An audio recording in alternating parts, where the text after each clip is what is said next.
On your retirement planning journey, have you been wondering what type of taxes do I pay in retirement? In this video, I want to give you a couple different ways that you can get taxed in your retirement. Enjoy.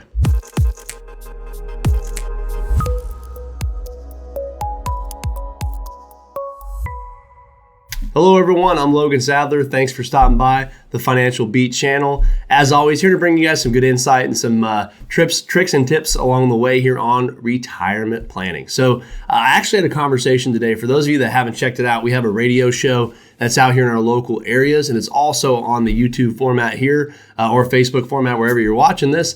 And I wanted to talk more on it because we were talking about a client who came into our office. We were going over her situation, getting to know her. And again, for those of you that don't know by now, I am a financial planner that specializes in retirement planning. So a lot of the conversations I have tend to be retirement planning focused. Now, this conversation was no different. So basically, she was asking, hey, Logan, you know what? I have a few different types of accounts. My main question I want to know is, how am I taxed in my retirement, right? Seemed like a fair enough question. Now, for a lot of you out there watching this that might be a little bit more advanced, might seem like a very silly question. Some of you might be listening to this going, that sounds like a very valid question, right? How am I taxed in my retirement? So there's a few different ways. Mainly there's two main common ways, right? So one of them is considered ordinary income.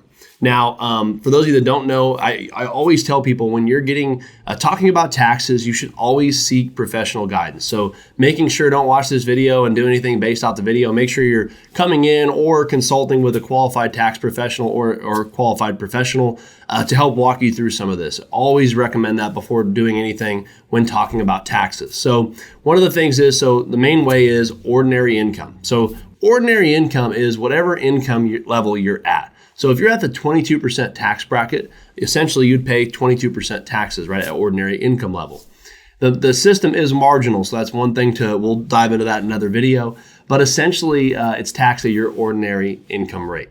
Things that are taxable ordinary income rate: traditional IRAs, 401ks, 403bs, 457s, any type of tax-deferred account is typically, when withdrawn, even non-qualified or non-IRA annuities can be taxed on the gains at ordinary income. So any withdrawals from any of those types of vehicles are traditionally going to be taxed at ordinary income. Okay, very important to know.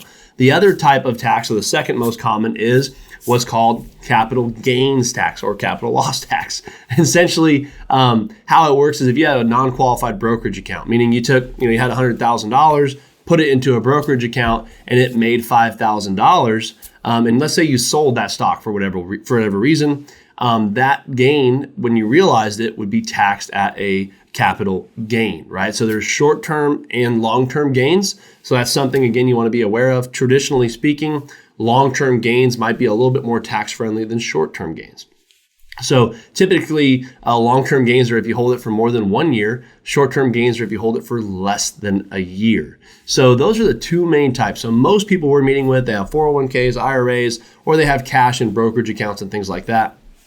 Those are the two most common ways that you can pay taxes in retirement. Very important to understand. A lot of clients go, well, I have a brokerage account, I have an IRA, a Roth IRA. They're all similar, right?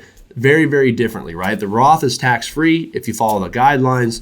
The traditional IRA would be ordinary income. And then the brokerage account would be capital gains, right, with tax on when you sell those positions. So very important to understand the importance of how those are taxed. And we always talk about, as financial advisors, right, diversification, stocks, bonds, annuities, real estate, all that fun stuff, very important. One of the other most important things is tax diversification. So having, Roth IRAs, traditional IRAs, and maybe a brokerage account, for a lot of you, having some of that tax diversification to sprinkle in might be a benefit for you in your retirement.